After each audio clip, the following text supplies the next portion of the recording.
Hello, सबको जय मसीह की। आइए मेरे भाई बहनों, आज हम इब्रानियों अध्याय 13 पढ़ते हैं। मसीह जीवन जीने के निर्देश। भाईचारे की प्रीति बनी रहे, अतिथि सत्कार करना न भूलना, क्योंकि इसके द्वारा कुछ लोगों ने अनजाने में स्वर्गदूतों का आदर सत्कार किया है।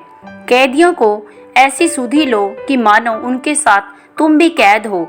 जिनके साथ बुरा बर्ताव किया जाता है उनका भी यह समझकर सुधि लिया करो कि हमारी भी देह है। विवाह सब में आदर की बात समझी जाए और विवाह बिछोना निष्कलंक रहे, क्योंकि परमेश्वर व्यभिचारियों और प्रस्तिगमियों का न्याय करेगा।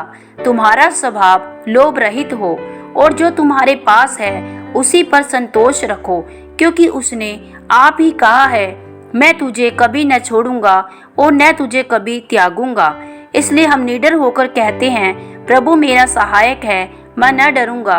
मनुष्य मेरा क्या कर सकता है? जो तुम्हारे अगुवे थे और जिन्होंने तुम्हें परमेश्वर का वचन सुनाया है, उन्हें स्मरण रखो और ध्यान से उनके चाल चलन का अंत देखकर उनके विश्वास का अनुकरण करो।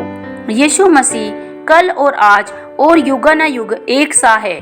नाना प्रकार के विचित्र उपदेशों से न भरमाए जाओ, क्योंकि मन का अनुग्रह से दृढ़ रहना भला है, न कि उन खाने की वस्तुओं से जिनसे काम रखने वालों की कुछ लाभ न हुआ। हमारी एक ऐसी वेदी है जिस पर से खाने का अधिकार उन लोगों को नहीं जो तंबू की सेवा करते हैं, क्योंकि जिन पशुओं का लहू महायाजक पाप बलि के लिए पवित्र स्थान में ले जाता है, उनकी देह छावनी के बाहर जलाई जाती है। इसी कारण यीशु ने भी लोगों को अपने ही लहू के द्वारा पवित्र करने के लिए फाटक के बाहर दुख उठाया। इसलिए आओ उसकी निंदा अपने ऊपर लिए हुए छावनी के बाहर उसके पास निकल चले, क्योंकि यहाँ हमारा कोई स्थायी नगर नहीं, वरन हम एक आने वाली नगर की खोज में हैं। इसलिए हम उसके द्वारा स्तुति रूपी बलिदान अर्थात उन होठों का फल जो उसके नाम का अंगीकार करते हैं, परमेश्वर को सर्वदा चढ़ाया करें। भलाई करना और उदारता दिखाना न भूलो, क्योंकि परमेश्वर ऐसे बलिदानों से प्रसन्न होता है। अपने अगुवों की आज्ञा मानो, उनके अधीन रहो, क्योंकि वे उनके समान तुम्हारे प्राणों के लिए जागते रहते हैं, जिन्हें लेखा देना पड़ेगा। ये यह काम आनंद से करे, न कि ठंडी सांस लेकर, क्योंकि इस दशा में तुम्हें कुछ लाभ नहीं।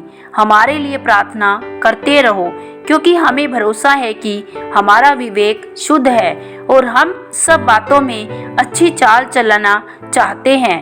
प्रार्थना करने के लिए मैं तुम्हें और भी समझाता हूँ कि मैं शीघ्र तुम्हारे पास फिर आ सकूं। अब शांतिदाता परमेश्वर, जो तुम्हारे प्रभु यीशु को, जो भेड़ों का महान रखवाला है, सनातन वाचा के लहू के गुण से मरे हुओं में से जिलाकर ले आया, तुम्हें हर एक भली बात में सिद्ध करे, जिससे तुम उसकी इच्छा पूरी करो।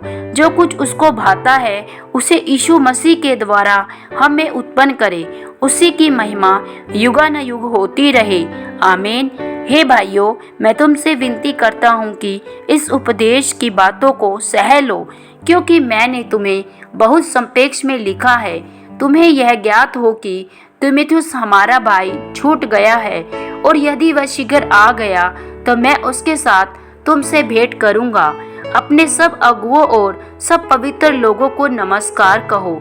इटली वाले तुम्हें नमस्कार कहते हैं। तुम सब पर अनुग्रह होता रहे। आमीन। परमेश्वर पिता आप सब लोगों को इब्रानियों पुस्तक सुने जाने और पढ़े जाने पर बहुतायत से आशीष और बरकत दे। सबको जय मसीह की।